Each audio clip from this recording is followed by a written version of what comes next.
another build video. And now, I'm pretty sure you guys are wondering, Wolfpack, why are you making another Spore Warden build? I thought you just made one that was so good.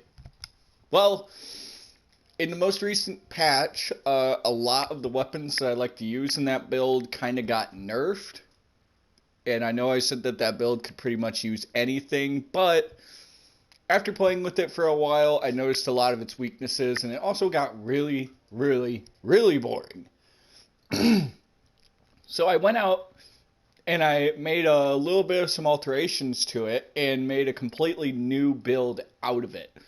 Now, I'm pretty sure you're wondering, well, why don't you get to the build already? What is it? Well, we're going to get there. As you can tell, a lot of my weapons are frost damage, and I'm using a purple class mod and a nightshade. We'll get to that in a second. But anyways, let's go into the skill tree of the build and get into the meat and potatoes of it. So for this build, we are doing Spore Warden and Brr Zerker, and we are going to be taking advantage of frost damage, and a lot of frost damage. And as you can tell in those clips, we absolutely shred through bosses now. Now, how that works, and when you use this build, it's not going to happen all the time, and we're going to get into that. Pretty much what you're utilizing in this build is you are utilizing Wrath of Nature and Play the Angles a whole bunch. The main key components of this build is Wrath of Nature, Play the Angles, and Icebreaker. And then, of course, ability damage. Pretty much what is causing those insta-melt kills is Wrath of Nature and Play the Angles paired with Icebreaker and Affinity pretty much combining with each other to absolutely break the game. If you guys don't know, ability damage is incredibly strong in this game. Ability builds are ridiculously powerful, which is why Spore Warden is probably one of the best classes in the entire game. And if you utilize ability damage and Wrath of Nature and Play the Angles with Blizzard, you will absolutely destroy enemies because you're constantly debuffing them with Blizzard and Play the Angles, and from occasion, Play the Angles will ricochet on itself, debuff, and crit at the same exact time, which results in those instant boss kills. Like the one clip that you saw of the giant coiled boss, I don't remember what the name was of it, but it was in its immune bubble, but it ricocheted a shot inside of the immune bubble, which instantly killed it. Again, stuff like that doesn't happen very often, but when it does, you will hit for millions and millions of damage and absolutely just delete a boss. But yeah, if you guys pretty much look at the skill tree, you've seen everything that's in the skill tree. We pretty much have Blood Frenzy for an extra 2 skill points. I like this. It's not needed, but I like it for a little bit more survivability. You can put it in somewhere else, like Movement Speed and Frost Efficiency, or Instinct for more reload if you want. We put 2 into Called Shots just to get down the skill tree, but Called Shot is pretty good for neutral game. Again, our myth rank, pretty self-explanatory. It's level 267. I'd give it all for a but again, myth rank is going to differ for everyone depending on how much you actually play the game. But anyways, we're going to get into the gear now. Pretty much what we're utilizing here for my melee weapon, we no longer have the peg leg. We actually got this god roll freaking twin soul. That is frost, it has amped, and it has echo. Echo allows me to do melee damage.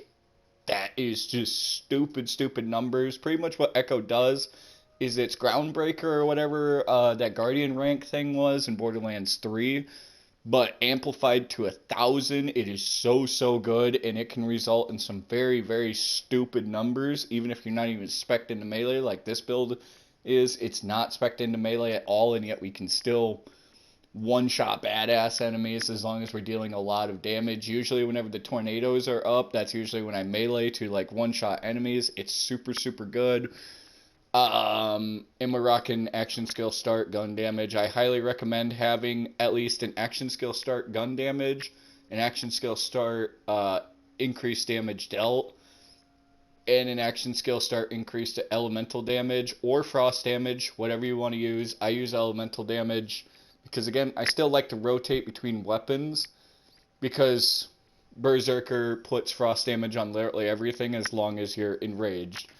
We're using the auto magic, which if you guys don't know, the auto magic got a huge buff and pretty much replaced the liquid cooling. If you have some magic or some spell damage increases, Queen's Cry is also another really, really good pistol because its damage is based off of spell damage.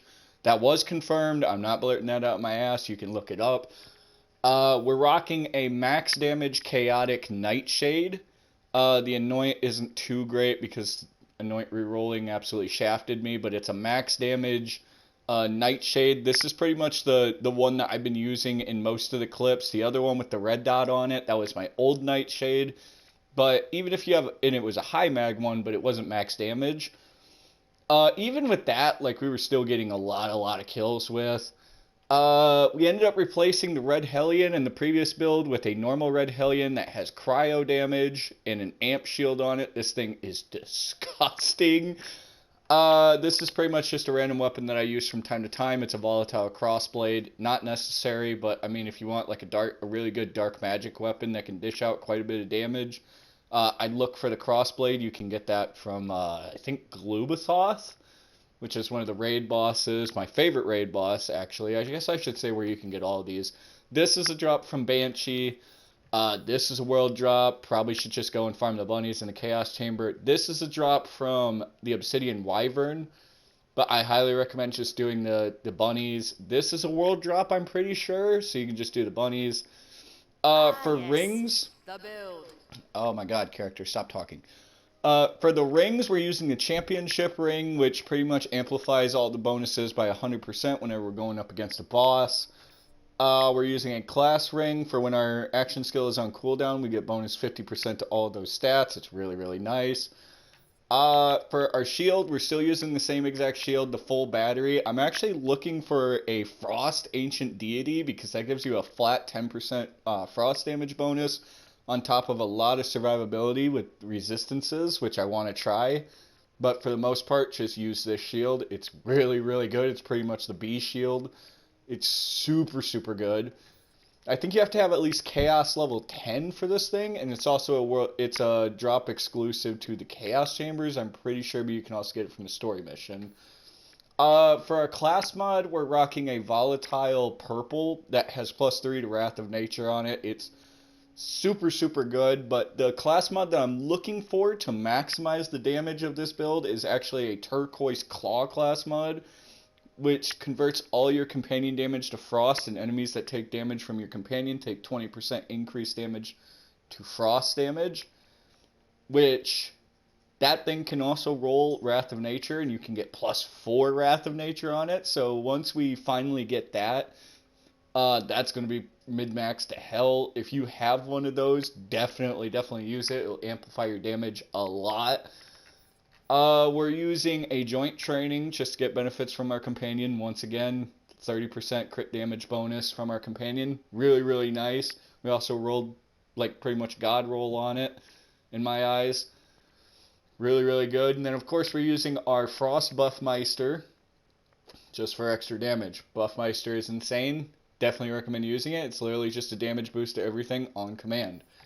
But that's pretty much the gear, guys. Again, you can use any frost weapons. I've been looking for a frost perceiver to use, which, if you guys don't know, the perceiver is pretty much a pistol that double dips into your crit, and it is super, super good.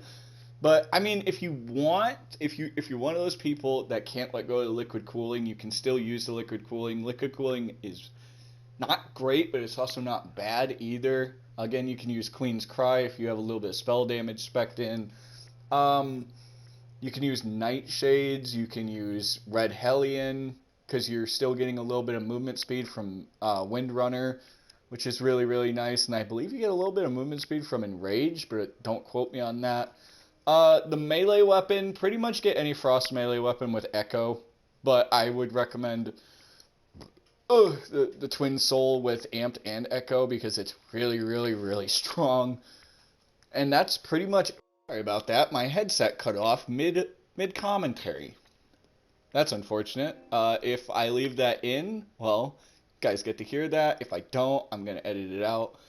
But anyways, guys, that's pretty much the gist of the build. Go ahead and try this one out. I recommend this one way more than the previous one. I might actually take the previous one down. So if you're hearing this and you're wondering, well, where's the other build? It's because I took it down in favor of this one. I'm way more happy with this one. This one is so much more potent than the previous one, and it can literally do everything. I mean, you saw in that clip that it could clear out an obelisk room in like under 20 seconds. It's absolutely insane. Again, all of the gear in this, pretty much all the guns are recommendations. The gear itself, like the Wrath of Nature armor, the shield, the rings, and the amulet, like those are pretty much the only things that you actually need for this build. Like the guns and the melee weapon are just the icing on the cake, and then of course the skill tree is like the main thing that you want. But again, go ahead and go out and try out this build, guys. Let me know what you think of it, and hopefully you guys enjoyed the build. Anyways, I will see you guys later. Bye.